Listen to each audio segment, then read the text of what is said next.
kahiya-hiya sa ninuno natin kung atin sana pinabayaan na nagkawatak-watak ang Pilipinas.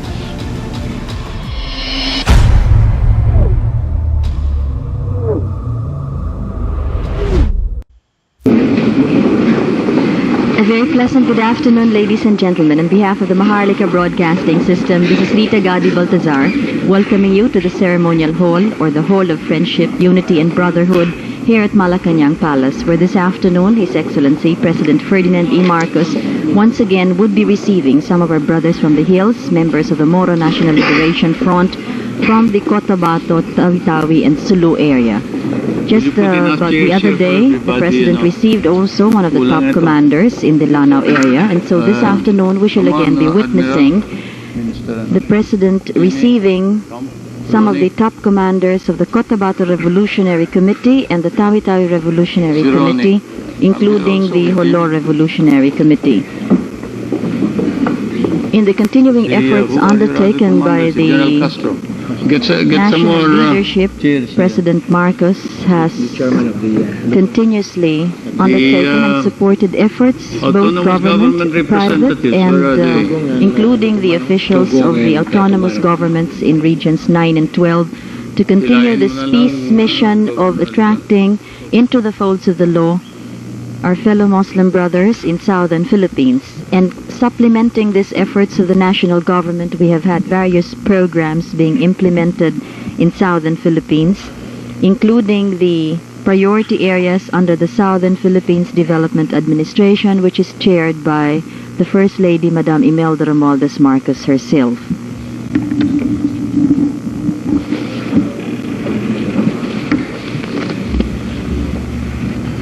First of all, we are gathered here today once again to renew the old allegiances and friendships and loyalties that were disrupted because of the misunderstandings in the previous years in the Muslim Mindanao area.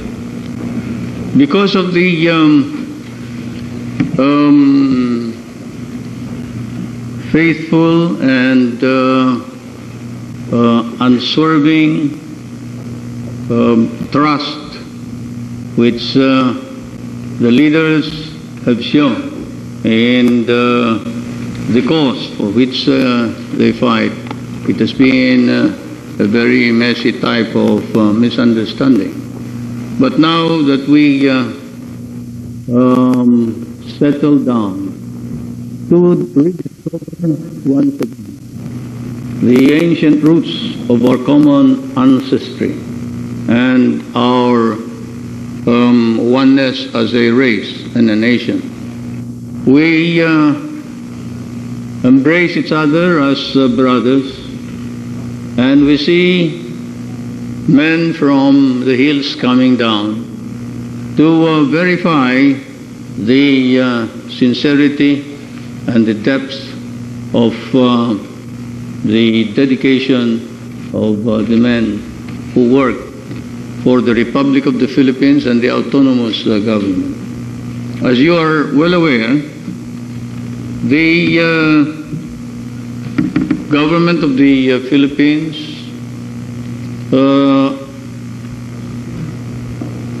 realizing the need to pragmatically settle this question, met in Tripoli with the originally recognized, or even then recognized chairman of the Moro National Liberation Front, Mr. Misuari.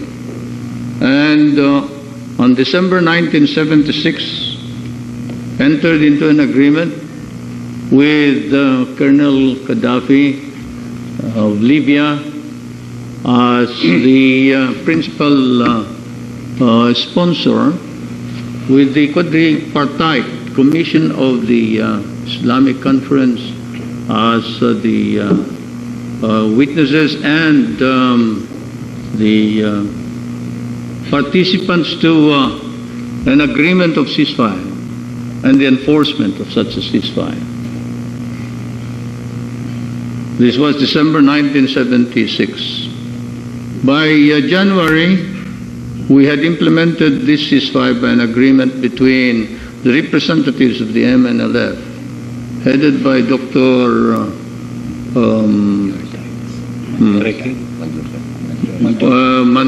Manjorsa,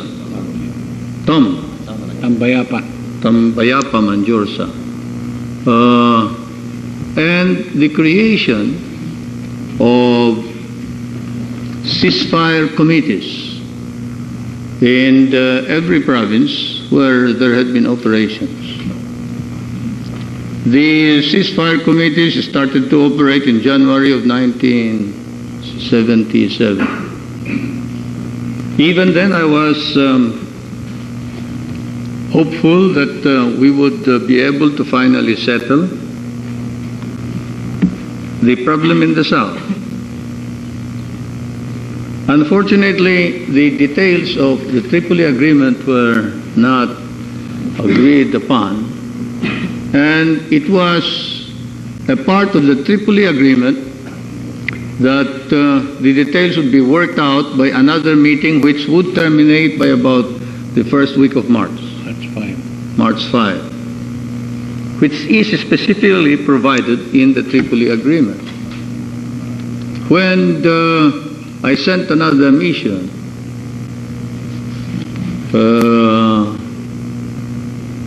I say another because, of course, the first mission was that of the First Lady.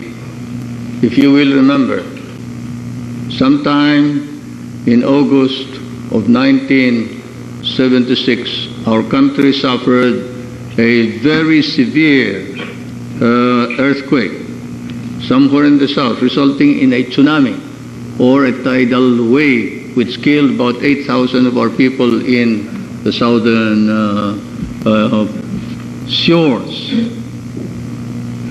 Because of this, my entire family and the political leadership went to the south to participate in rehabilitation and reconstruction work. You will remember that I visited all the provinces in the south, as far as Tawi-Tawi, and with my children, while my wife visited other provinces like Zamboanga and those in the mainland. You will also remember that on that occasion, the quadripartite committee or commission of the Islamic Conference arrived. And it was apparently headed by Minister Ali Al-Treki, the foreign minister of Libya.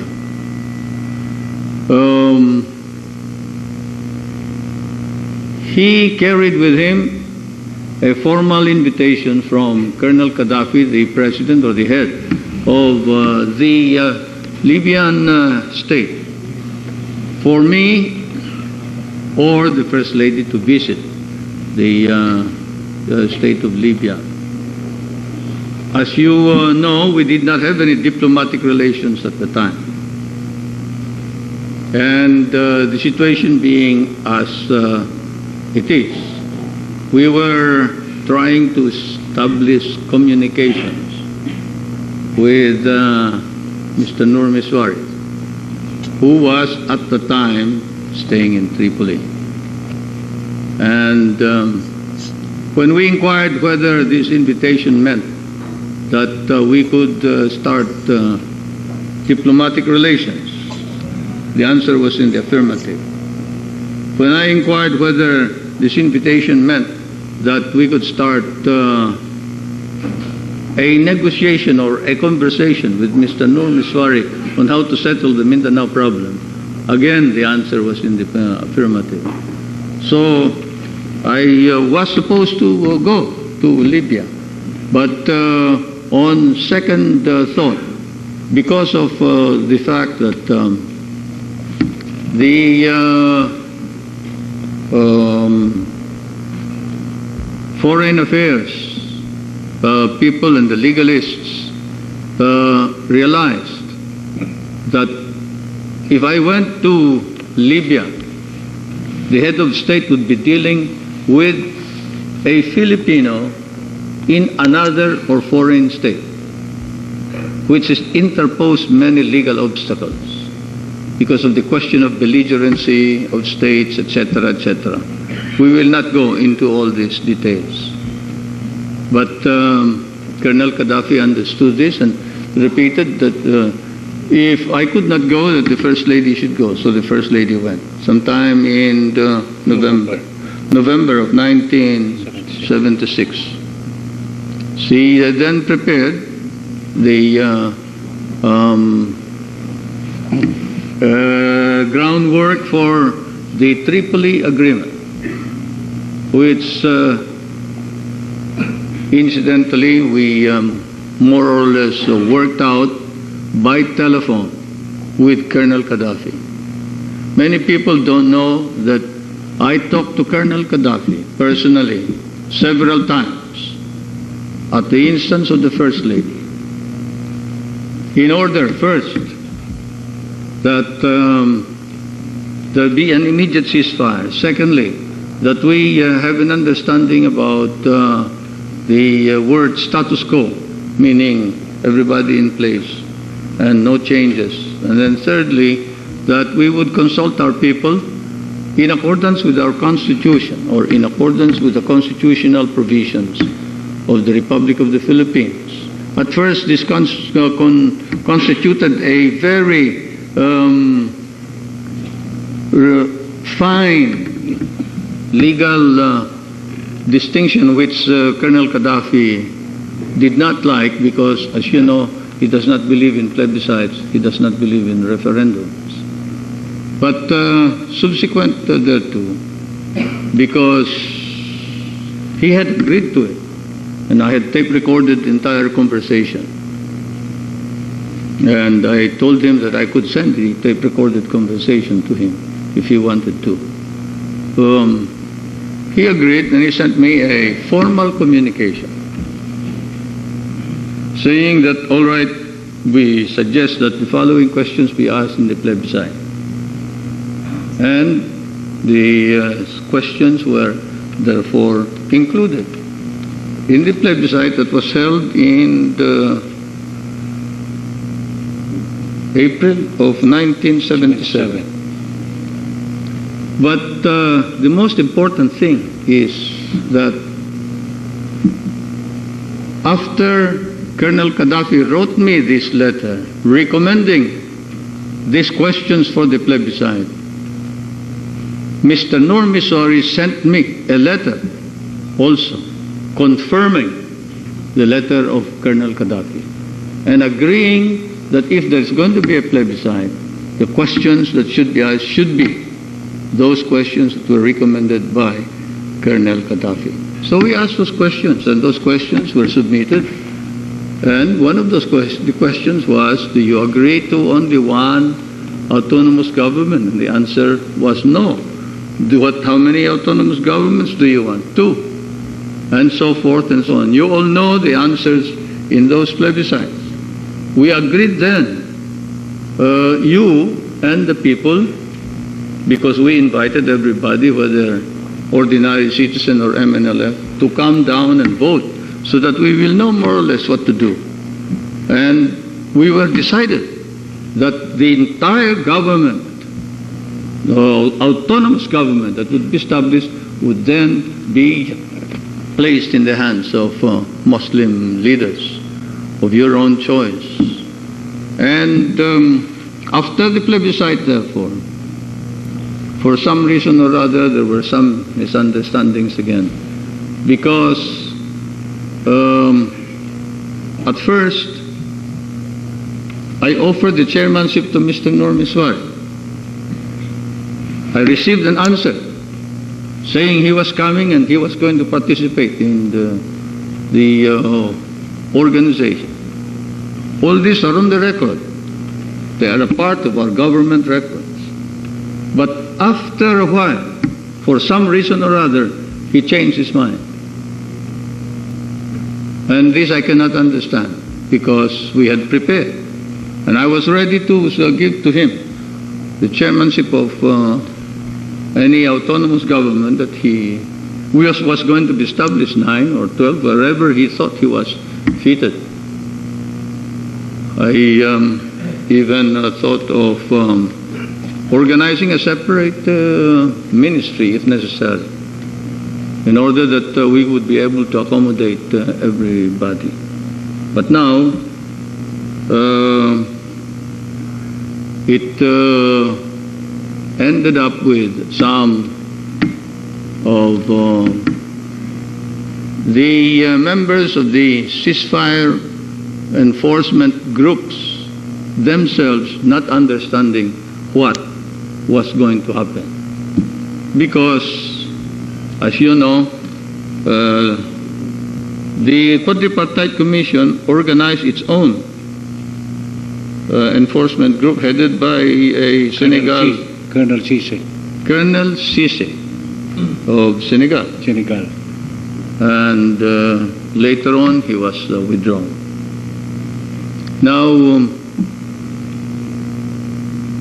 the situation, therefore, deteriorated to a point where you and I didn't know what was coming. But the people had spoken in a plebiscite. And when the people give a mandate in a plebiscite and in a referendum, not even the president can deny or refuse to enforce and implement the results of that plebiscite. And so I issued executive orders or the decrees creating the two autonomous governments. The two autonomous governments now existing, regions 9 and 12, and excluded the provinces which you, in your plebiscite votes, had excluded. So that we now have Region 9 composing Sulu, Tawi-Tawi, Basilan, and the two Zamboangas. And Region 12, the two Lanaos, Cotabato, Sultan Kudarat, Maguindanao, which makes 5. 5 and 5. And 5. These are the provinces now within the autonomous governments. And at the same time, we followed the provisions of the Tripoli Agreement. You will be patient with me if I explain all of this, especially for our audience, our people who are now listening to these ceremonies, because this is a nationwide broadcast. Because I have received many inquiries as to why,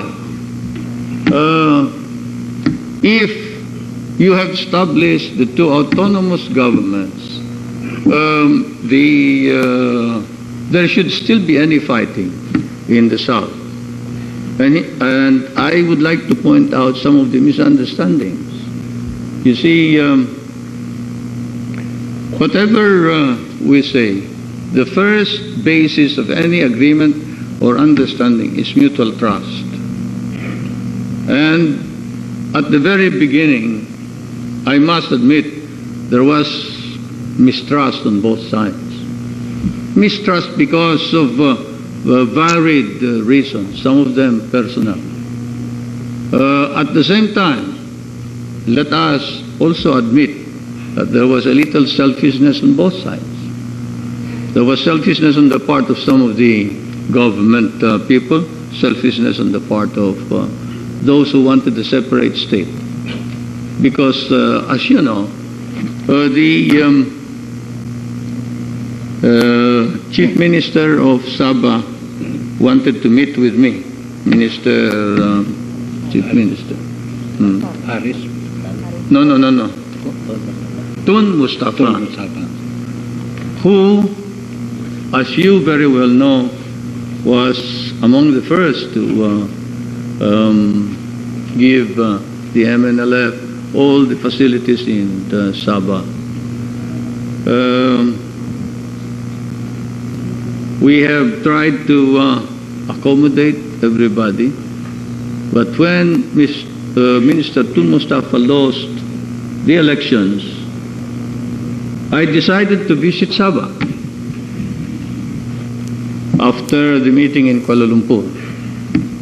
I requested permission from the Prime Minister of Malaysia. And he gave me the Deputy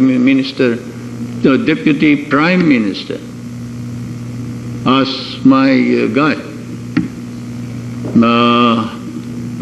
Chief Minister Harris Saleh also escorted us all the way from Malaysia to Sabah.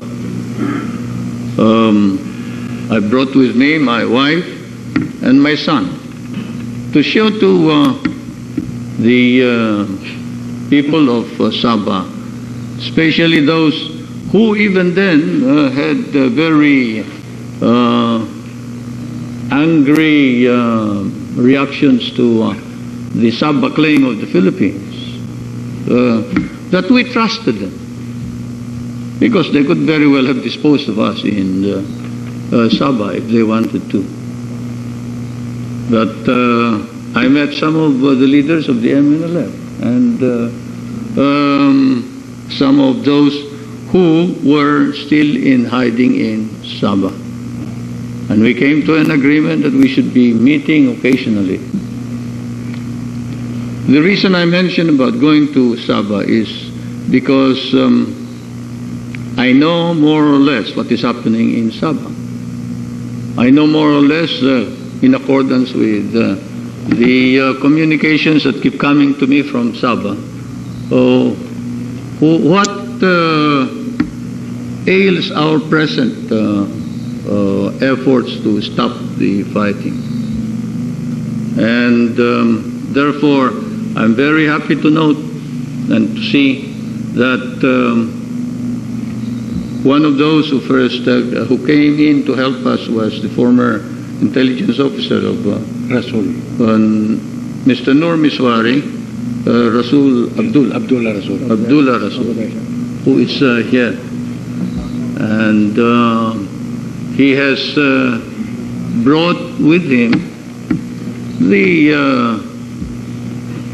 desire to see to it that bloodshed be stopped, and the feeling of many of our countrymen that we should exert all efforts in order to attain this objective.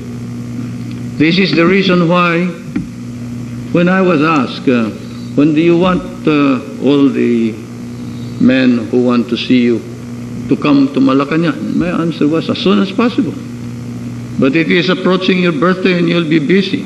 There is nothing more important than peace in southern Mindanao, and that is more important than my birthday celebration.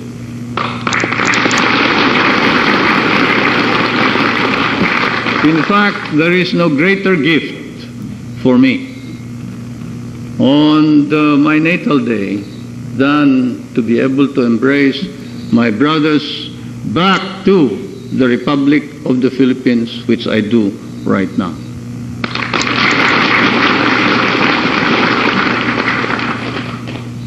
Many of the commanders, from Commander Ronnie, Jimmy, and Abdullah, as well as the others who have come to Malacañang, are to be congratulated. I extend to them my thanks. I extend to all of you my thanks for coming to see me here. I gather that many of us have suffered and sacrificed. In fact, one helicopter is still missing with some of our own men, both sides. And I condole with everybody on this. We hope that they are merely somewhere. They have just made an emergency landing and cannot be contacted because of the destruction of their communication facilities. But whatever it is, today we have three groups. One from Tawi-Tawi, Sulu, the other from Sulu, Maguindanao, and the other from Maguindanao. May I then call upon first, we go farthest, Tawi-Tawi. Call upon the head, the commander. Commander Frank. Commander Frank. Commander Frank. Or would you like somebody to say something before? Mr. Rasul will interpret, sir. Oh, yes. Commander, how are you? Coming from the Tawi-Tawi Revolutionary Committee of the Moro National Liberation Front, Zone Commander Number 3, Frank Habib Ismail. This thing here that dito ko lang, you please say a few words you want to. President Marcos receives today 3 groups from Tawi-Tawi, from Jolo, and from Cotabato. There is need for interpretation, but I don't think you need an interpreter. Please face the audience there. May I give a few words? Well, okay. Ito sa. Okay. Ayan. Face the president.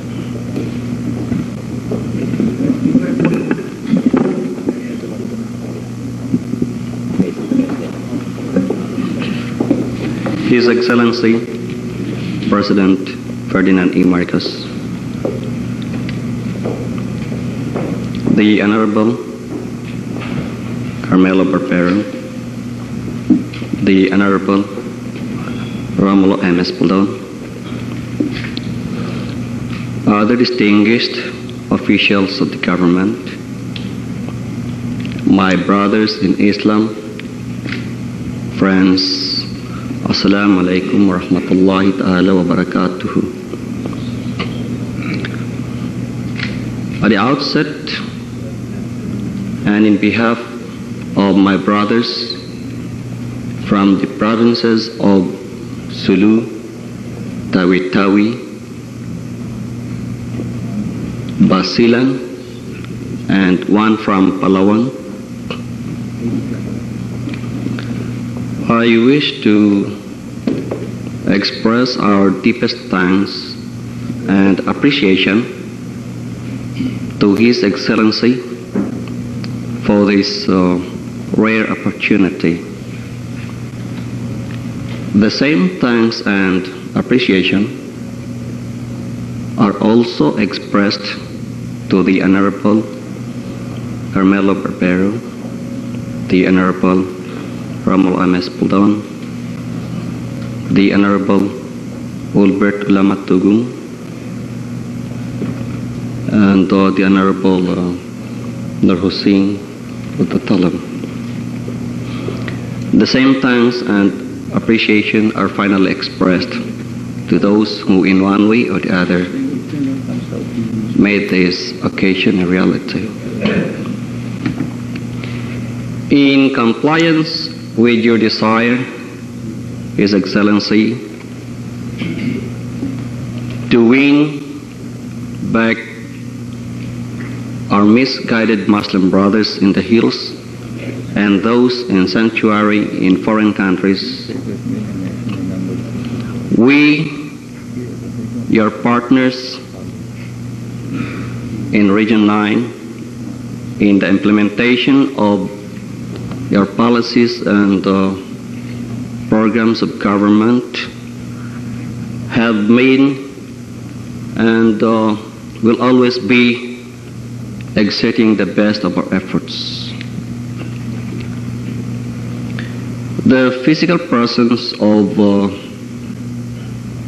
our brothers here from Sulu, Tawi-Tawi, Basilan, Palawan, of course not to exclude those from Maguindanao and from Cotabato and Lanao, demonstrates their sincere and true intention to return to the folds of the law, to join you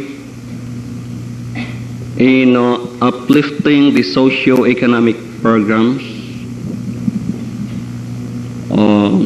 the socio-economic conditions of the people of Mindanao, particularly the Muslims. As a former Mnlf leader, I would say that the people of Mindanao could not ask but for more. Your handling of one aspect of development alone, that is the physical transformation of Mindanao through your massive infrastructure projects and programs thereat, is in fact a feat which must be and ought to be reckoned by the enemies of the state, including the central organization of the Moro National Liberation Front.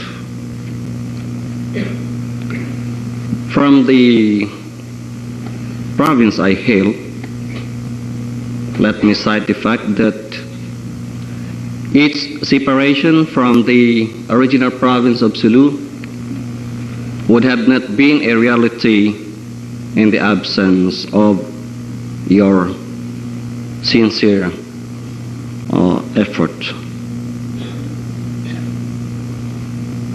From the barrio of Bohe, Indangan, Simanul, Sulu, Simanul Tawi-Tawi, I should say, would have not been a recent recipient of a 5 million peso project, again in the absence of your effort.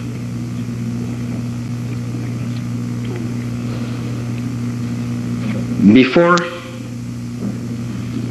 concluding these short remarks, may I present members of the entire zone of Zone 3 of the so-called Tawi-Tawi Revolutionary Committee. First is Commander Frank Ismail, the Zone Commander of Zone 3.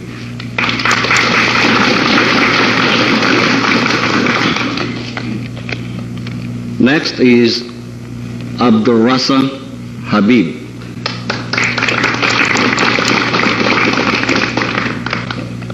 Chairman of the Provincial Islamic Court and member of the Provincial Congress.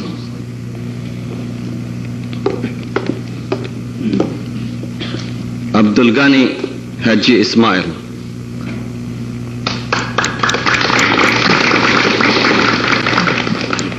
Field Commander.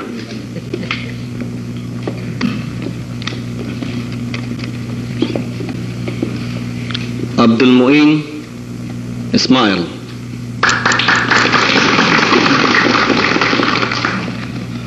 Recruiting and Training Officer.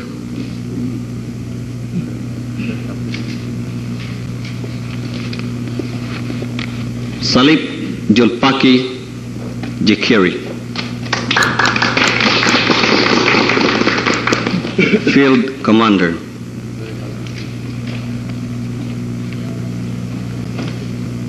Omar Sali Loko,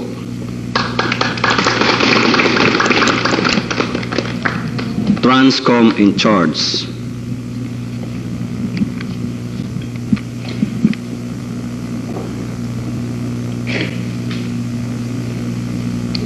Irum Sakib,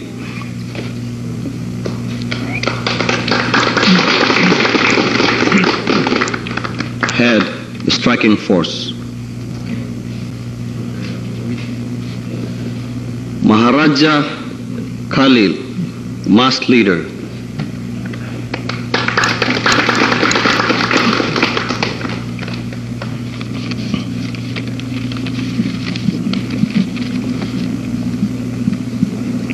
We have one from Palawan Province, Tul Lenin, Logistic and Supply Officer.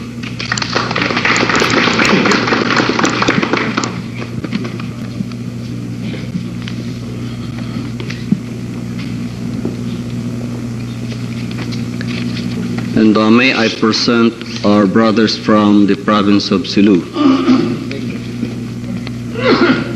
Jul Amri Tugusan, Field Commander Zone 2.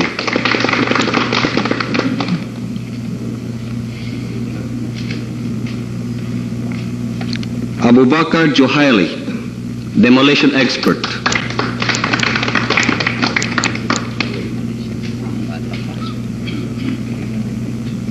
Upau Sakilan, Zone Commander, Zone 3.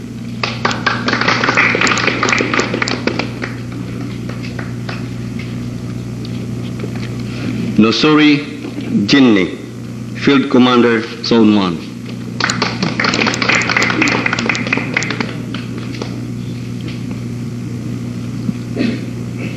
And we have one from Basilan, Hamid White, Field Commander, Zone 2.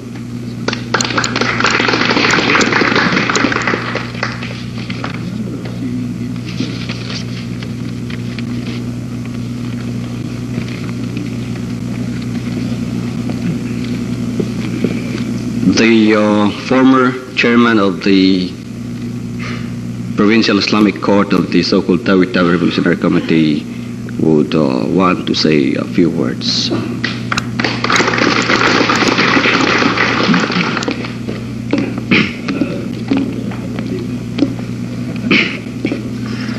Bismillahirrahmanirrahim. In the name of Allah, the Beneficent, the Merciful.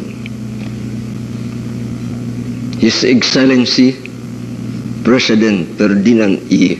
Marcos, President of the Philippines under new society. Members of the sitting on the chairs whom I cannot recognize them, and some other ranking officers from the highest to the lowest. My brothers and sisters under new society, both Christians and Muslims in the Philippines. May I express my reason to His Excellency and President of the Philippines and the First Lady, why I came out from the Mnlf organization, because I found out that this organization will be a failure due to their principles.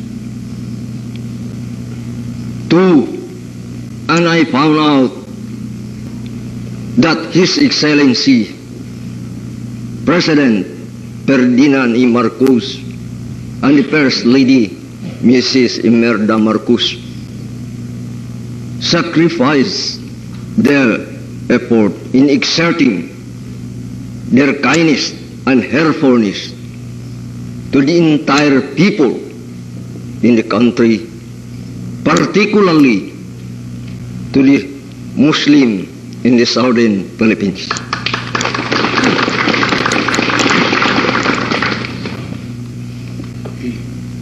By virtue of helpfulness and kindness, I submit my physical body and my souls to die under a Filipino flag.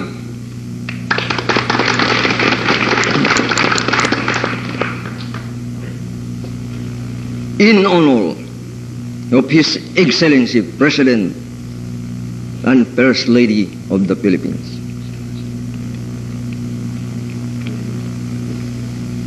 Lastly, may I request His Excellency that Colonel Betita and Colonel Asuncion will be our general in the southern part.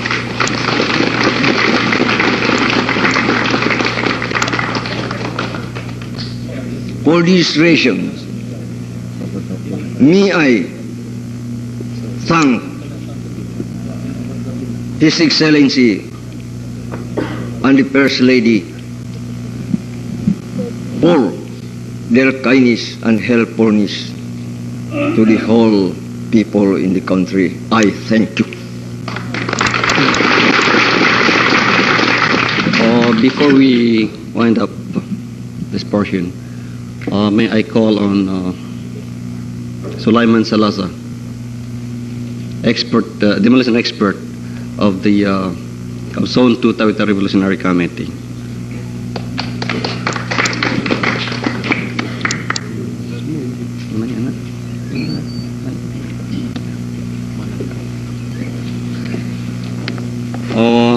May I also present two of those who were a part of the negotiating team. May I call on Salip Subula and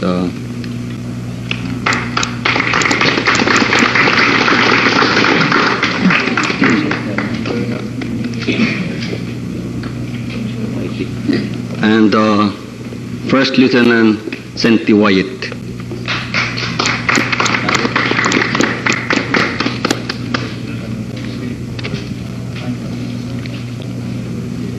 The former Zone Commander of Zone 3 would want to say a few words, and it will be translated by the Honorable Alberto Lamatugong.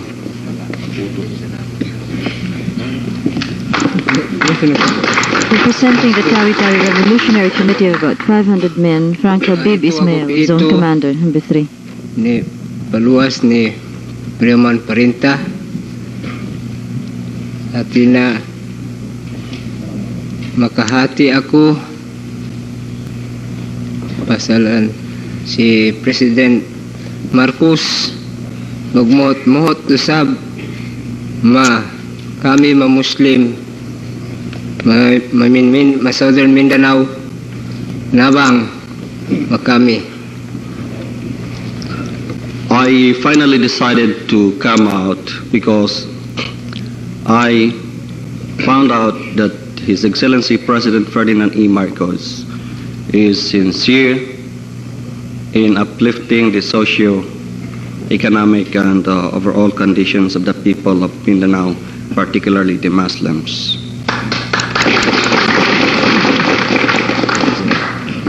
That's all. Thank you very much.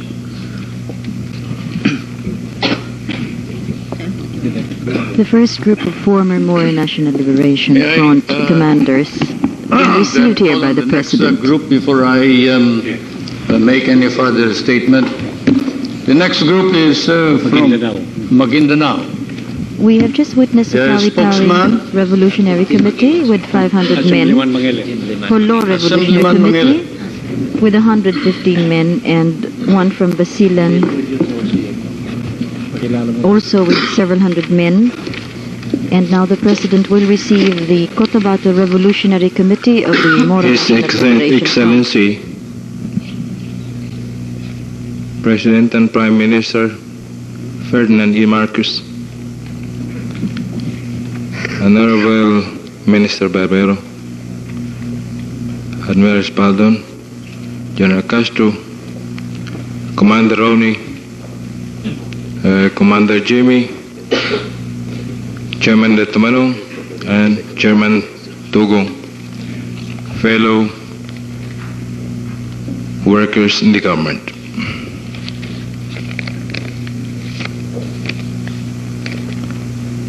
At the outset,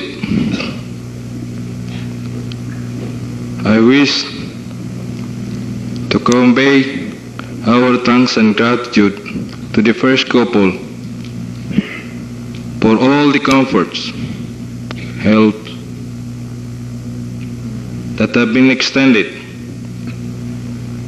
to our group and the rest of the residents of Region 12 in particular. You will note, Your Excellency, that one of the commanders that I'm supposed to introduce to you is a zone commander of Zone 4 who have taken over when Zone 4 Commander Sami came out together with Commander Ronnie and myself. Under the KRC faction, under the leadership of Haji Murad.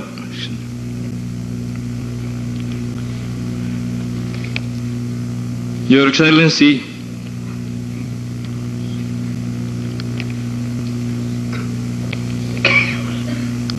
Zone 4 Commander Ahmad Sandab, under the faction of Hajamal, is now here to please pledge his unqualified support for your programs and the Ministry of Mnlf.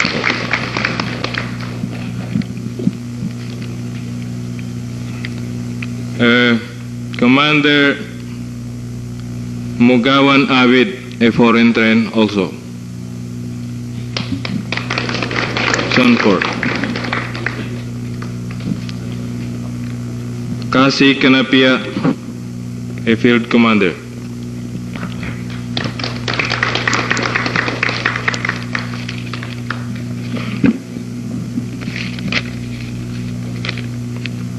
Kasan Mangon, a field commander from Zone 4.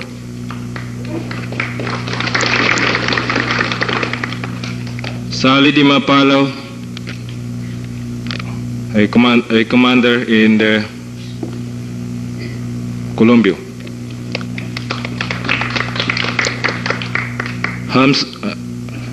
Hamza Kanakan, a field commander also.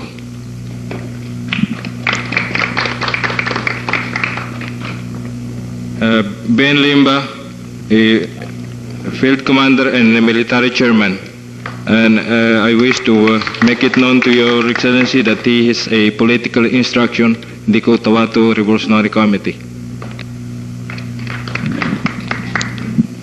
Malantik Bagel, a reporter, because in our organization we have reporters also. Edi Pendaton, who became my vice after my vice resigned, but he has no relation whatsoever with Congressman Pendaton, Your Excellency. Sami Kasim, Commander Sami Kasim, a brother of Foreign Train Commander Tony Kalbugan. Ruben Zakaria, a field commander also.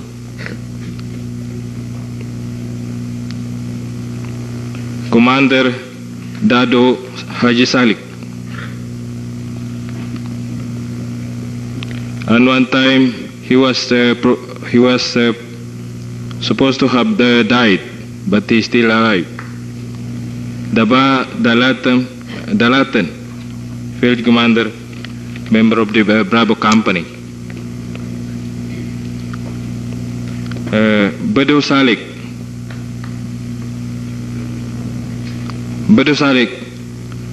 a member of the Alpha Company. Ustad Abdullah Amblagan, a provincial information officer and chairman of the military tribunal. Ustad Osman Dimalan, a municipal chairman of the municipal organizer.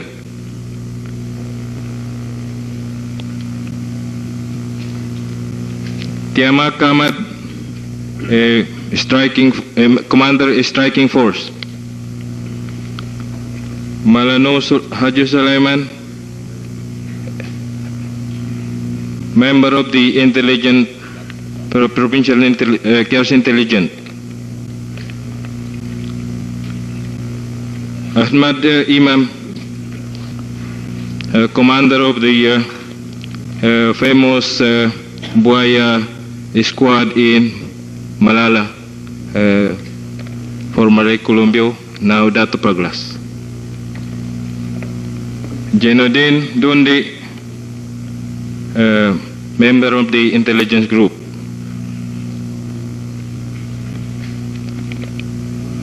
Frank Taiwan, field commander.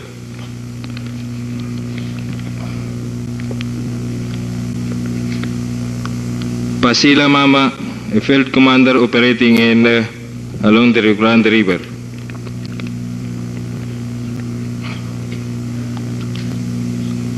Mandamangku, also a field commander. Commander Panigel,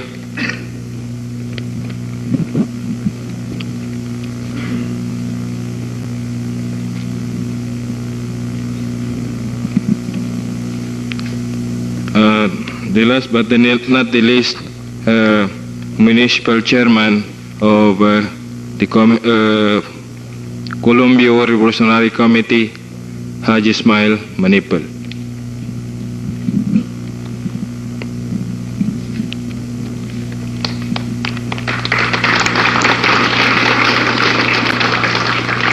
This, Your Excellency, are the group under KRC group under Commander Haji Murad, who is pledging their unqualified support for your administration. They have further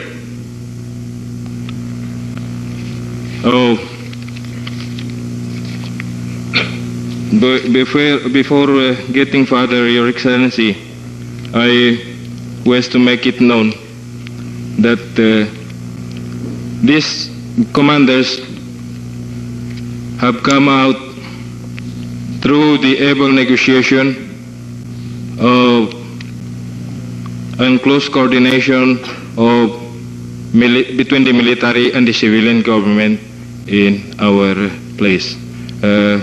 We have Mayor Dato Samad Mangilin of Buluan, Mayor Vice Alilang Mangilin,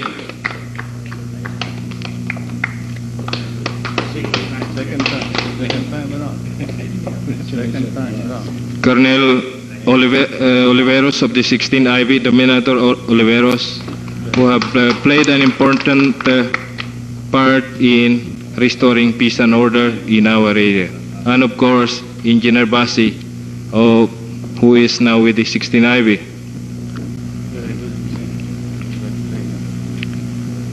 Well, Your Excellency, the group here now is offering on your forthcoming birthday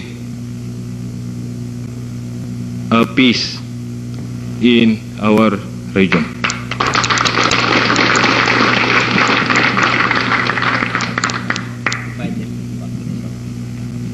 That's the best birthday gift that I could probably have. It's peace in our land. Congratulations to each and every one of you.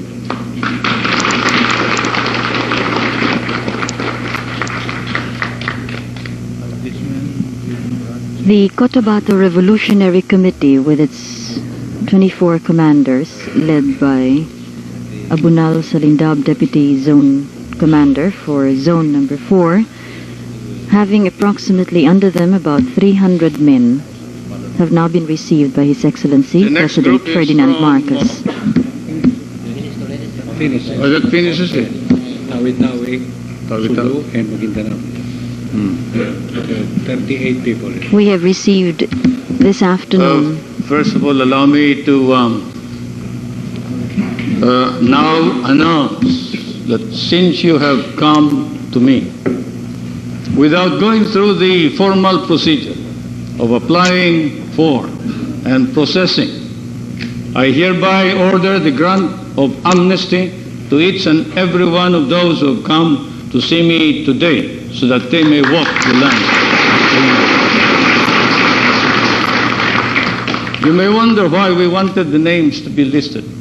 We do so because it is necessary that the listing be complete in order that the proper documentation may be made of the fact that today you have come under the protective mantle of the powers of the presidency.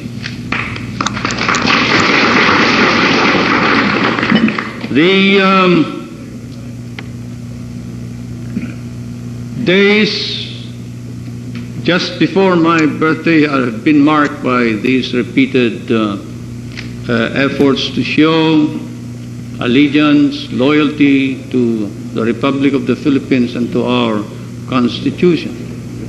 And indeed, may I remark that the Islamic Conference itself recognizes the fact that it must be the Constitution and the territorial integrity of the Republic of the Philippines that should be recognized. When in 1974 the Islamic Conference met in Kuala Lumpur, the resolution there approved was to the effect that any solution in the fighting in the South should be in the context of Philippines' sovereignty and territorial integrity under the Constitution of the Republic of the Philippines. And because of this, I am now aware of the fact that all the members of the Islamic Conference, barring none, including Libya, do not support any effort to establish a separate state. If, therefore, Mr. Nur Misuari has changed his position and now claims that he wants a separate state, he will have to answer to the members of the Islamic Conference, not to us, not to you, nor to me. Although when you were together, he told you that all he wanted was that there be reforms and there be an autonomous government. Now that we have this autonomous government, he goes further. This goes to show my original theory that you and I have been manipulated by foreign interests.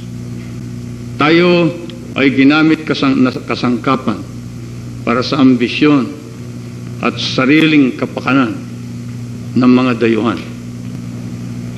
At ito ay lalong hapdi sa kalooban ng isang leader na kagaya ko dahil marahil mahapdi rin sa inyong kalooban na tayo ay ginamit upang pag-away-awayin at pagkatapos magkahiwa-hiwalay. At nais nilang angkinin sa isang bagong bansa na ang Pangulo ay hindi Pilipino. Ay, yung bagong bansa na yan ay sasakupin Palawan, Mindanao, Basilan, Sulu, Tawi-Tawi. Kanya't kahiya-hiya sa ninuno natin kung atin sana pinabayaan na nagkawatak-watak ang Pilipinas. Bagaman, maski na tayo ay noon nag-aaway, alam ninyo na ang puso ko ay dumudugo tuwing makita ko ang mga sugatan at namamatay sa laban. Ilang beses akong nakialam sa labanan at pinigil ko ang ating mga sundalo. Patika ko sa kanila, hindi maaring ang pagkalutas ng suliranin na yan ay sa patayan.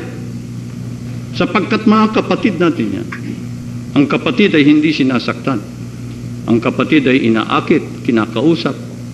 Ang kapatid ay kinakarinyo. At maigi na lang na ang Panginoon, ang pinaka unang nagbigay ng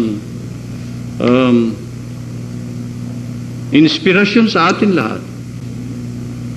Pagkat alam kong lahat na ito ay nasa kamay ng ang ating Ama na nasa langit. Wala sa atin mga mahihinang o mga anak niya, kung hindi, nasa kanyang kamay lahat. I am very happy to see, for instance, that the group that comes from Maguindanao is the original group under Commander Mura. And those who come from Tawi-Tawi, practically decimate or practically eliminate the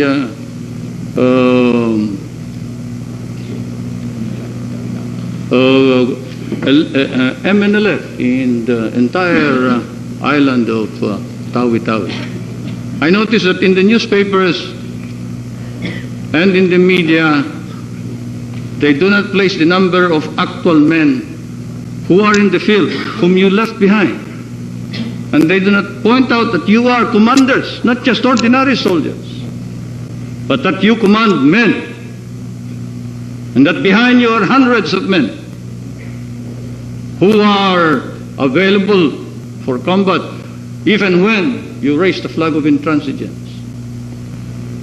For instance, Commander Jimmy Lukman here, he had how many men yesterday? 27.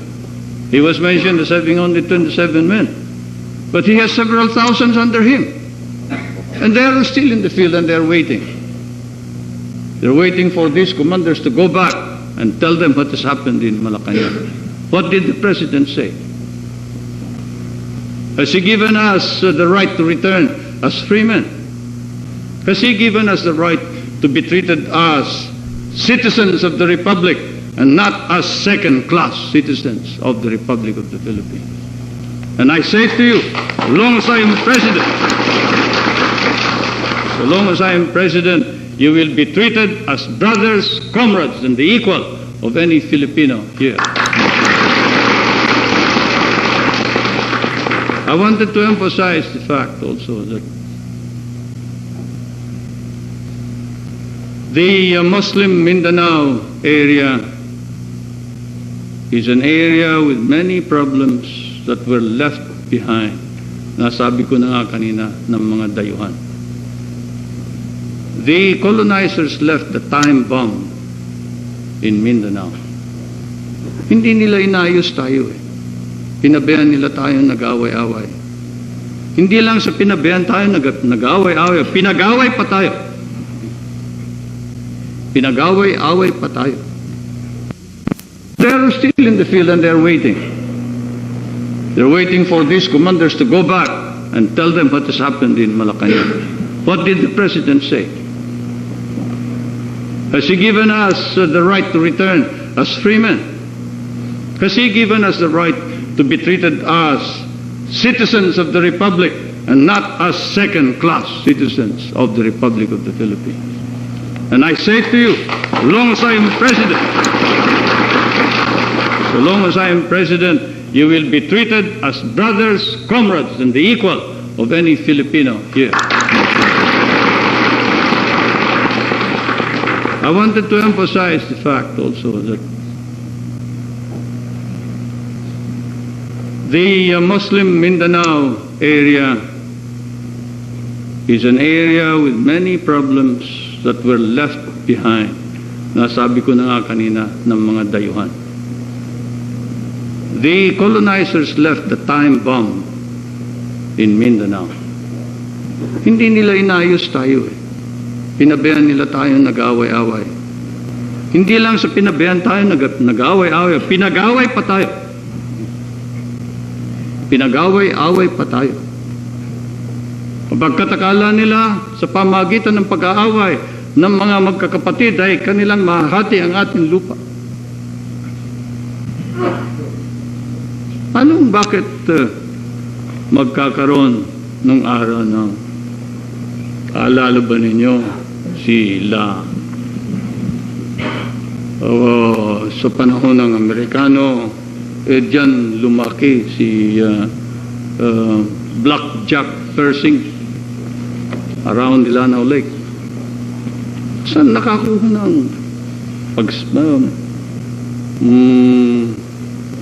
malaking pangalan? He was the first one to bring artillery into the Lanao Lake. Tuwing mababasa nung araw yung mga labanan natin sa Lanao Lake, alam ninyo ako ay isang estudyante ng history. Binasa ko lahat ng mga laban din ni Persing sa Lanao. Pare-parehong pangalan. Lahat ng mga bayan, lahat ng mga sityo, lahat ng mga, naroon lahat. Kung saan tayo napalaban, doon din napalaban yung puti. Kaya't ako'y nagsususpecha, siguro nga itong mga lintik na ito ay talagang sinadyang. Tayo ay hindi magka-ugnay, hindi magkasama. Ganon din sa Sulu, ganon din sa Tawi-Tawi. Bakit noong panahon ng laban sa Hapon magkaisa tayo? Kayong mga taga Sulu, marahil naaalala ninyo ang aking kapatid na who was commander of Camp Andres, si Pacifico Marcos, na dahil sa umalis ng sandali si Captain Bundal, Lieutenant Marcos became the camp commander in Sulu. Camlon was his chief guide and principal translator. Kanya't alam niya ang Sulu. Isa siya sa mga nagsasabi sa akin, huwag natin saktan yung mga ating kapatid ng taga-Sulu. Pagkat utang niya ang buhay niya sa mga tao sa Sulu. Alam niya. Ako rin. Isang sundalo. Nagtataka ako nung isang laban namin. Matagal ko na sinasabi ito, uulitin ko na naman sapagkat ako ay dinadamdam kong napakasarap ang mga nangyayaring sa mga araw na ito. Noong mga 3 sa 4 ng Enero 1942, kami ay paatras sapagkat malakas ang pasok ng Hapon at hindi namin mapigil ang kanilang mga tangke at mga cavalry. At napalabang kami dyan sa Porac, Pampanga, ng sunod-sunod. Ang bilin sa amin ay pigilin lang ninyo sila ng 48 hours. Pagkatapos ng 48 hours hindi. Sapagkat yung mga kasama namin galing sa Timog ay hindi pa nakakaabot sa Kalumpit Bridge. So you keep them until January the 5. Keep the line until January the 5. Kaya't maraming masyadong nasugatan. Pagkat dumami ang mga Hapon. Nung ako ay nasugatan, ang pumulot sa akin ay isang kilala kong Pilipino. Hinila ako at dinala ko sa foxhole niya. At nung makita ko, pati siya ay may sugat din. Dumudugo din siya. At pagkatapos, tinanong ko, tiga ba, anong unit may kako? Siya ay 26 Cavalry daw. Sapagkat yung 26 Cavalry ay flank guard namin. Flank guard and 21st Division to which I belong. Doon sa Porac ay pagkatapos naglabas siya ng kanyang prayer beads. Doon ko nakita na kami pala ay magkaiba ng simbahan. I was a Christian and he was a Muslim. We were praying to the same God. But here was a man. Ito ay hindi ko man lang kilala ang pangalan.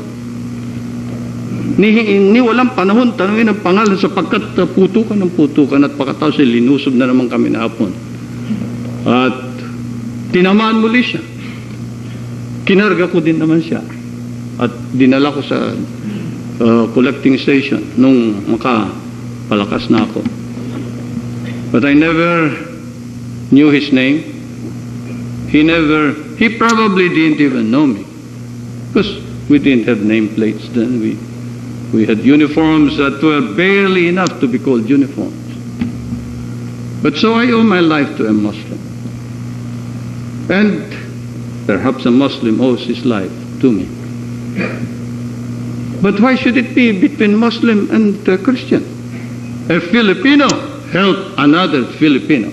Because when our blood fell on the same ground, they were both as red as could be. There was no difference between the Muslim and the Christian. Kanya ako ay napapaiyak ko minsan tuwing naalala ko mga lahat na nangyayari ang ginawa sa atin ng mga dayuhan. Naalala ko ng pagsisimula muli niyan, ang umudyok sa mga dating namumuno ng mga Mnlf ay dayuhan. Dayuhan at hindi Pilipino. Kanya't ako'y natutuwa na ang inyong handog sa akin, sa aking kaarawan, ay katahimikan sa loob ng ating bansang minamahal.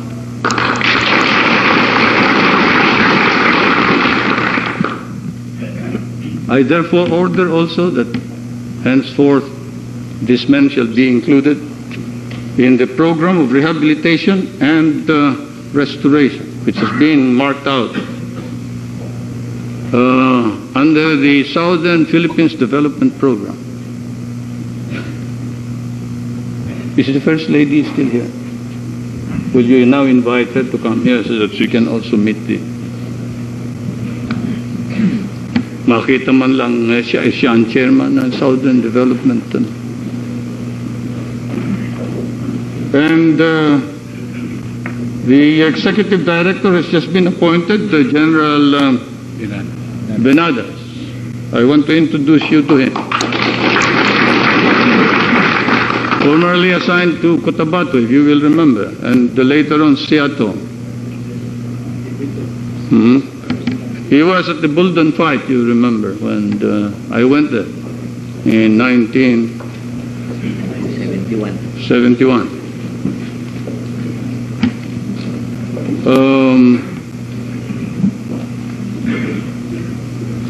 You remember also that Mindanao is the richest possible region in the Philippines. Mindanao has all the potential. Tingnan ninyo ngayon, nakataas na naman ang typhoon signal number 1 dito sa Manila. Ang Manila tinatamaan ng no less than 20 typhoons every year. Na sasalantaan lahat ng mga tanim at nawawala ang ating mga ani dito sa Luzon, sa Visaya. Pero sa Mindanao, pambihira magkaroon ng bagyo. Kanya't the policy of government now is to move southwards towards Mindanao. And while I am president, I promise you, we will make Mindanao as prosperous as the island. And that is not just a political promise. It is a promise which I hope to see implemented before I die. I want to see Mindanao rise up and become a strong pillar of the Republic. I want to see Mindanao with its people as prosperous as anyone here in Luzon. Hindi yung mga kagaya kong nagkakamot, isang kahig, isang tuka. Kung hindi, meron tayong talagang programa, plano para sa bawat isa. Irrespective of birth, gaano man pinakababa ang pinanggalingan ng bawat isang mamayan, ay dapat mabigyan ng pagkakataon upang umunlad ang kanyang buhay. Mindanao has been left behind by many cultural, political, and economic reasons. Many of our children were not educated. Many of the people have now been displaced. Kung pakikinggan mo yung mga ibang mga nanonood ay parang gusto pa nilang magpatuloy muli ang laban at nang lalong masalanta at lalong saktan ang ating mga pinsala ang ating mga mamamayan. But while I am President of the Republic of the Philippines, I will try everything within my power to see to it that there shall be one race, there shall be a united race, and there will be no divisions irrespective of whatever the causes may be. Gagawin natin lahat upang magkaroon ng isang diwa, isang bansa.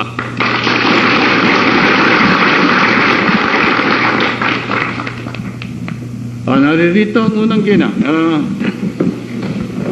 The ceremonies we have witnessed earlier this afternoon involve the return to the fold of the law and their expression of loyalty and cooperation to His Excellency President Ferdinand E. Marcos by the revolutionary committees from Tawi-Tawi, Jolo, and Cotabato. And the President has requested the First Lady, Madam Imelda Romualdez Marcos, to join and meet with our brother Muslims from southern Philippines. Madam First Lady, Governor, and Chairman of the Southern Philippines Development Administration, the men who have come out to show to the entire world, not just to us, to the entire world, that we are one people, isang bansa, isang diwa. And they are led or grouped into three. One is the Tawi-Tawi group. Will you please, the Tawi-Tawi group, please stand up.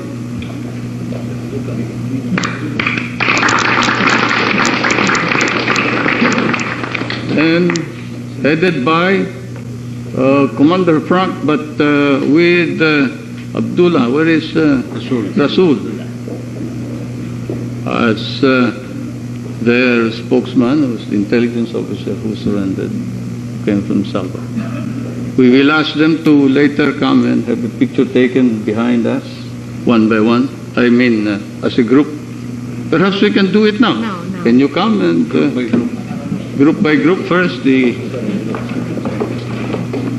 President Marcos introduces to the First Lady, or presents to her rather, the various Revolutionary Committee commanders of the Moro National Liberation Front who have come this afternoon to pledge their support and cooperation to the President and to the government of the Republic of the Philippines. The groups coming from Tawi-Tawi, their commanders, with approximately about 500 men with them. The group from Jolo with approximately about 115, and the group from Cotabato This practically breaks with the entire approximately MNLF 300 Tawi-Tawi. men. Breaks it up. President Marcos now requests a group from Tawi-Tawi, from Jolo, and from Basilan to have a souvenir photograph with both the President and the First Lady, Madam Imelda Romualdez Marcos, you together through? with the military All right. officials, Now, we will ask the Admiral Espaldon, Sulu group Deputy Minister to... Carmelo Barbero, General Delfin Castro, including representatives of the autonomous Salute. governments, Chairman Simeon Dato Manong of Region 12 and Chairman Tugong of Region 9, and two former commanders of the Moro National Liberation Front who are also now Palawan. with the government, Commander Jamil Lukman and Commander Ronnie Amelil Malajuk.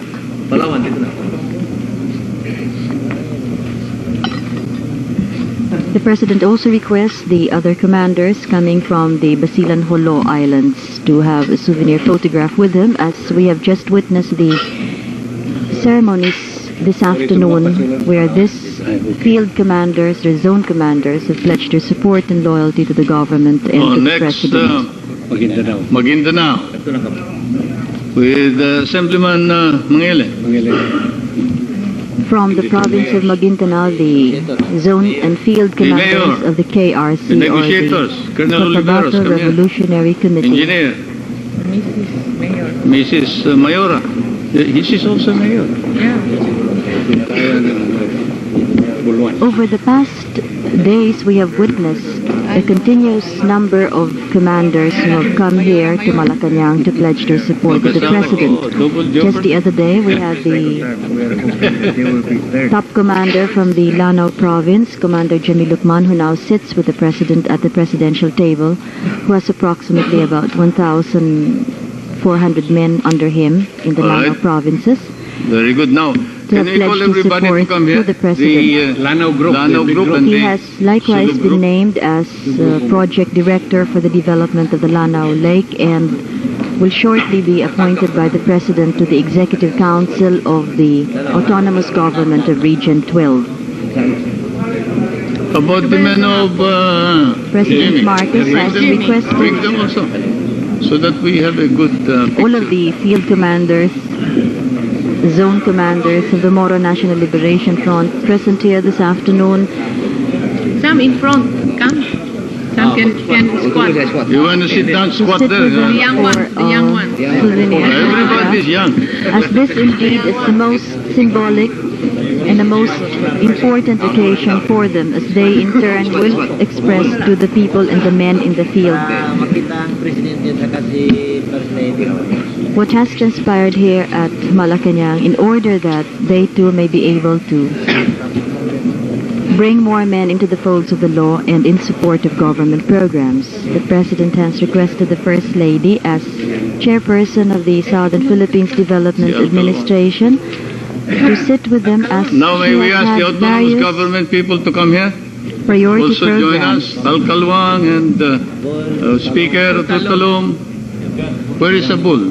Kaya. President Marcos has also requested the officers of the autonomous governments of regions 9 and 12 who are here this afternoon to join in the photograph, as they too in many ways have participated in negotiating that these men who are still in the hills would come now and join the efforts of government at peace and at development. As you were mentioning earlier, the First Lady, as chairperson of the Southern Philippines Very good. Development Administration, has listed down various priority programs and projects and has also named several region action officers for the programs under Executive Director General Antonio Venatas. These are some of the ongoing programs which in a way would affect the depressed areas and particularly the Muslim areas in southern Philippines.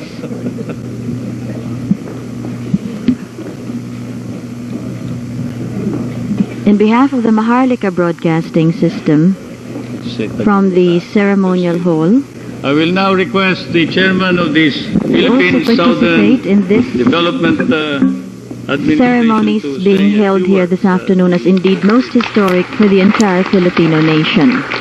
The First Lady has been The requested. President, fellow workers in government, distinguished leaders of the Mnlf, and my friends.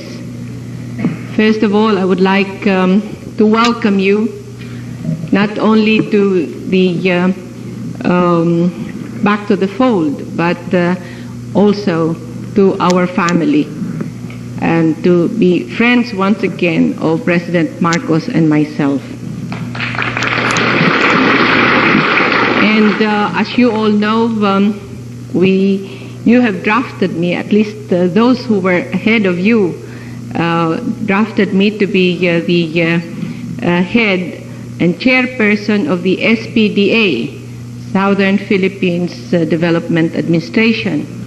And the work thereat is to give and deliver and coordinate basic services to the different regions, towns, settlements in Mindanao.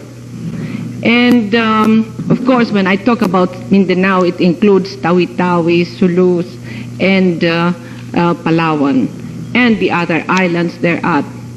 And it is our responsibility to make sure that all these basic services will be delivered to the residents thereat, especially the Muslims who will need a lot of help in Mindanao.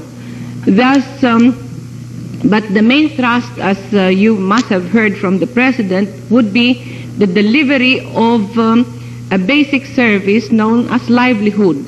We will make sure that each and every one of you will have a source of livelihood, that you shall be able to improve your quality of life, that you shall be able to educate your children, to have a roof over your heads, and all of this will be all these basic services that will be delivered thereat will be viable, because you can afford them, because you have a source of income, and this is what we will be working at.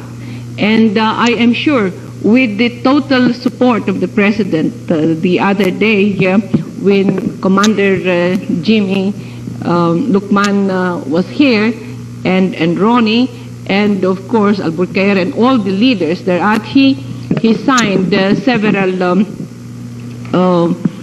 papers that would give a lot of development projects thereat. Maybe very few do realize that the biggest portion, the biggest percentage of the government resource is now being channeled to Mindanao. And I'm really privileged and lucky to be so honored and privileged to serve you. As you know, my heart always goes for those who need love, service, especially the people in Mindanao who has long been deprived of many of these services from the national government. And you can be sure that with your support and the President, I am sure that we will succeed in bringing about fulfillment in the land of promise, which is Mindanao. And seeing the commitment of the Mnlf leaders, if you were so committed to stay in the mountains for 13 years or more, I am sure that with the same commitment, we don't need 13 years to develop Mindanao. In a few years, we can assure you that Mindanao will be a land of fulfillment and happiness for the people thereof. And right now, we have had, in the last few weeks and months, we have been sitting down with the leaders of Mindanao for the different regions. We have organized ourselves, and we need a lot of manpower in the delivery of these basic services. We will need each and every commander's service and help to bring about this development program. We have many, many plans for Mindanao, and we will make sure that in every town, every settlement, every village, there will be some kind of an industry that will give livelihood to the people thereof. And we will make sure that water, power, food, shelter, clothing, medical service, education, and all of these basic needs will be delivered to the people thereof. So, but as I said, the main thrust would be, of course, the delivery of some kind of a livelihood. And with the Ministry of Industry and with different ministries like Ministry of Labor to deliver skills and training programs. And in the case of the Ministry of Industries, we are sure that we shall be able to deliver this basic service of livelihood and economic base for every settlement in Mindanao.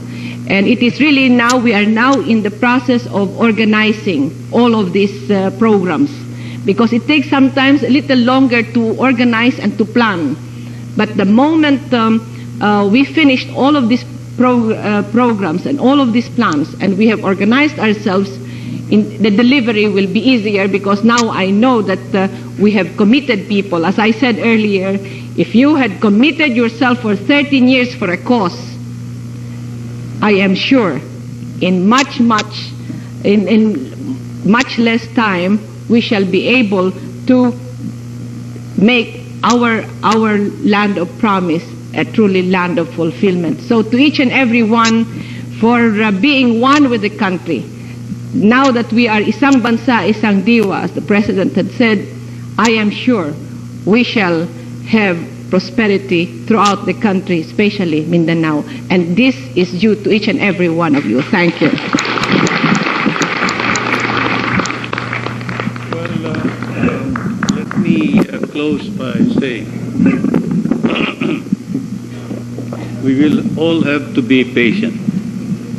But initially, for the information of all those who are listening, especially those who are not here, the projects would be livelihood in nature. Thus, there will be a fisheries project in the following regions: 9, Vitali, Zamboanga; about 1,200 hectares, Fish Pond Estate, Vitali Livelihood Estate, Isabella Basilan,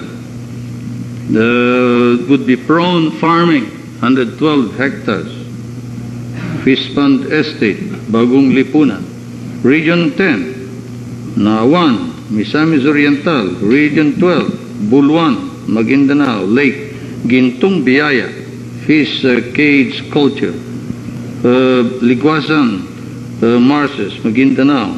We'll start out with several hundred hectares. Freshwater fishing, cooperatives, and the like. Lake Lanao, fish cage, fish meal, run-out development program, compact farms, settlements, Pigkawayan, North Cotabato, 7,245 hectares, Buluan and Sultan Kudarat, Maguindanao, for cooperative farms, Bliss Livelihood, mini settlements. Now, these are just examples of what we intend to do. For those who want to go studying, there will be study grants. I have ordered the release of 6,800,000 pesos for additional 250. 2,500. Mali ito. 2,500 study grants, slots, to MNLF returnees for 1980 and 1981.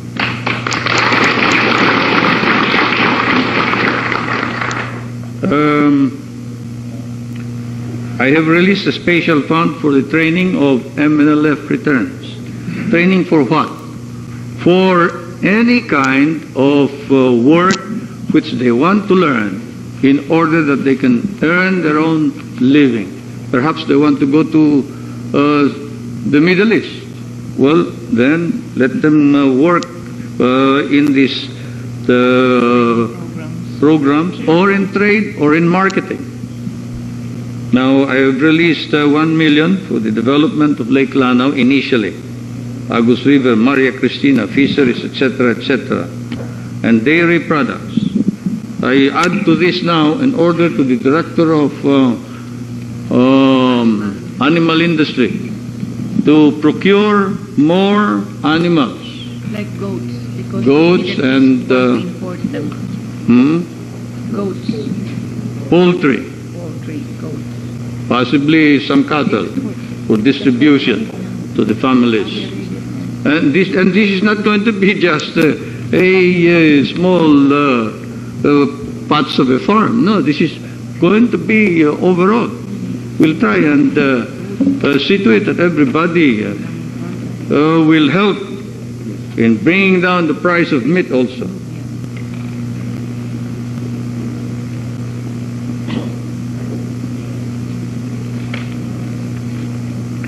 And then settlement areas for the non-Christians, like the Mandayas, Mansakas, Bancayas, in Davao del Norte, Davao Oriental, Agusan del Sur.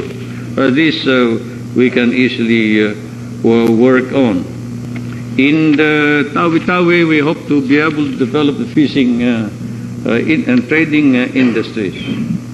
We should be able to work out some more sophisticated for cooperative farms, Bliss Livelihood, mini settlements. Now, these are just examples of what we intend to do. For those who want to go studying, there will be study grants. I have ordered the release of 6,800,000 pesos for additional 250. 2,500. Mali ito. 2,500 study grants, slots, to MNLF returnees for 1980 and 1981.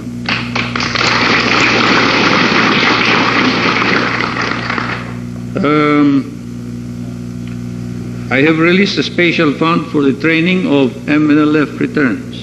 Training for what? For any kind of work which they want to learn in order that they can earn their own living. Perhaps they want to go to the Middle East. Well, then let them work in these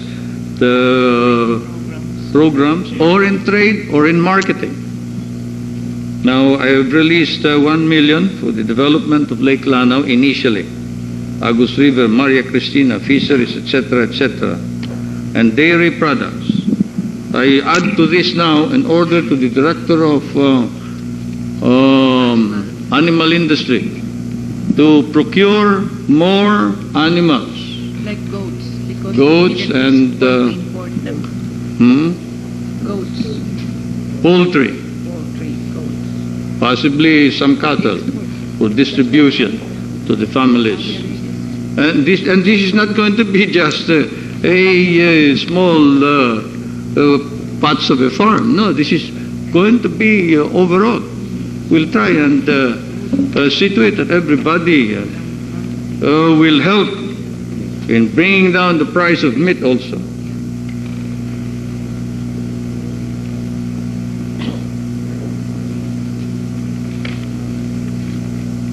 And then settlement areas for the non-Christians, like the Mandayas, Mansakas, Bancayas, in Davao del Norte, Davao Oriental, Agusan del Sur.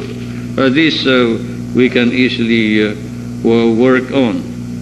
In the Tawi-Tawi, we hope to be able to develop the fishing and trading industries. We should be able to work out some more sophisticated production of high-quality products, because now, you remember in Tawi-Tawi we started with to produce these seaweeds, and then the price went down. Price destroyed the entire industry because we produced too much. We will now produce high-quality products, and we can do it. We should be able to do it. All I ask is that you be patient, because certainly we are resolved that we will work on all of this, and we will get the money, we'll get the funds to bring about development of these regions. Rest assured once again that these are not political promises. I'm not running for any office where I suppose you will be required to vote for me. But if it does, of course, please don't forget me. But that is not important.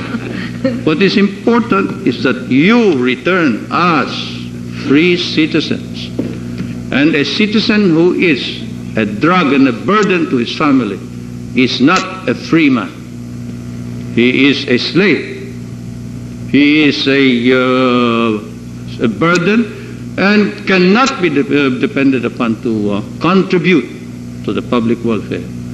And this is why we're going through all of this, in order that you on your own, not because we are helping you, not because we are giving you all of this, but because on your own you want to be a free citizen. On your own you want to develop your own God-given faculties. On your own you want to be a dignified citizen, and you want a decent kind of life. We know that. That's what you fought for. We fought for all of this. We fought for this during the Second World War. We fought for this in the underground. We fought for this in all the revolutions against Spain and against America and against all the colonizers. We are still fighting for it. And now we'll fight again a new kind of a war, without guns perhaps, but with the same resolution, because it's a matter of survival or death for our country and for our people. So once again, be patient, rest assured that we will continue with this program. There will be delays. There will be many obstacles. There will be difficulties. There will be many who will come and propagandize among you and say, Marcos has forgotten his promises. There will be many who will come, or ay magsalita riyan na, ay, Ginakap lang kayo ni Marcos na limutan na ninyo lahat ng inyong mga kailangan sa buhay. Hindi. Maaring mapatagal ng konti sapagkat alam naman ninyo, ang dami ng atin mga suliranin. At ang lawak ng ating bansa. Ngunit, ang uunahin kong haharapin, ang suliranin ng Mindanao. Patawarin ako ng mga ibang mga puo, mga kagaya ng Kailokanuhan. Abay, pagkatapos ng salita ng unang ginang kailangan pupunta ako ngayon doon sa mga Ilocano at sasabihin ko, hindi kayo namin nalilimutan. O baka naman maghinanakit sila at sabihin nila yung unang ginang at saka si Marcos nalimutan na tayo. Puro mga Southern Mindanao na lang mga iniisip. Hindi, sapagkat sino bang iyong tutulungan? Na una, ang uunahin na tutulungan ay ang mahinang anak. Ang anak na nalimutan, hindi pa maaaring yung tumindig magsarili. Yan ang unang tinutulungan ng ama.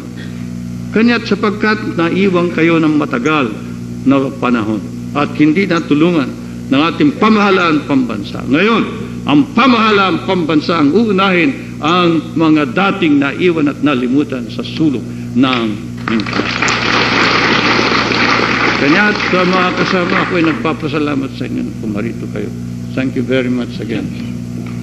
And I would like to now swear into office the new member of the lupong tagapagganap ng Region 12.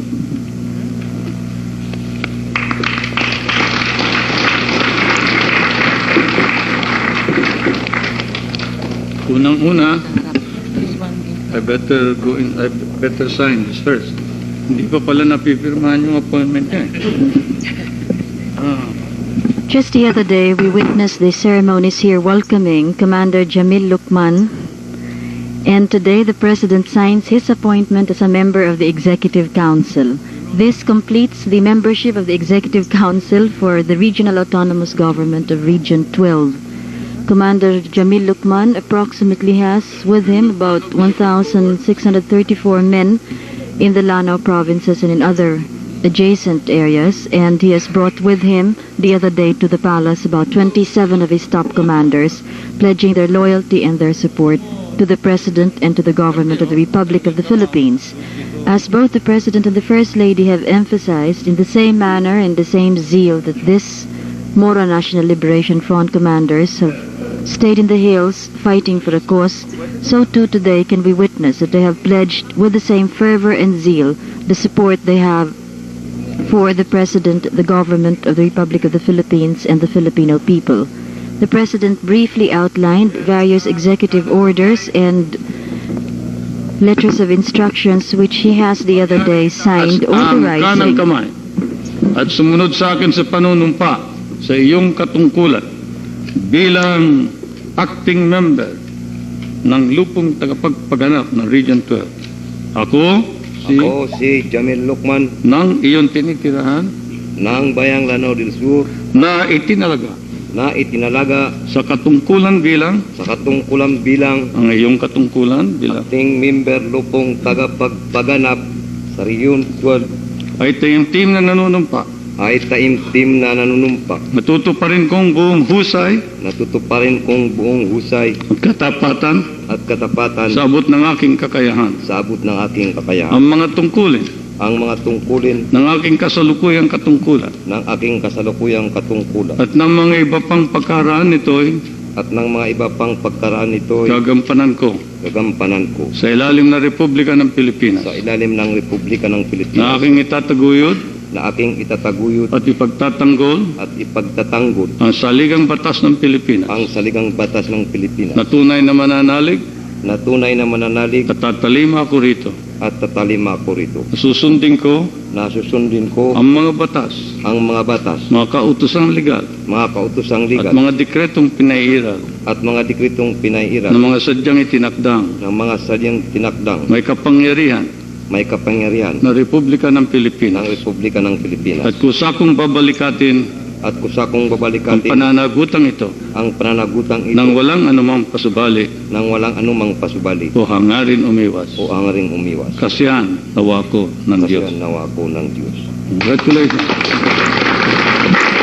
President Marcos has administered the oath of office to Commander Jimmy Lukman of the Lanao Provinces as a member of the Executive Council of the Regional Autonomous Government of Region 12. Witnessing his oath-taking ceremonies are the top commanders from the Lanao Province, from Basilan, from Jolo, from Tawi-Tawi, from Maguindanao and Cotabato provinces of the revolutionary committees who have today, this afternoon, pledged their support and their cooperation to the President, to the Government, to the Republic of the Philippines, and to all the efforts at peace and socio-economic development in their respective areas of responsibility. As they have pledged their loyalty and their unity with the Philippine government this afternoon, so too has the President and the First Lady, Madam Imelda Romualdez Marcos, pledged continuous support for all the government efforts and all the industrial projects, particularly livelihood centers, for the people in southern Philippines, offering the challenge to each of these commanders of the Moro National Liberation Front to then take up the responsibility of being the own leaders in their respective areas for the government efforts in southern Philippines. On behalf of the Maharlika Broadcasting System, from the ceremonial hall or the Hall of Brotherhood, Unity, and Cooperation in Malacañang Palace, this is Rita Gadi Baltazar, thanking you all for having joined us this afternoon.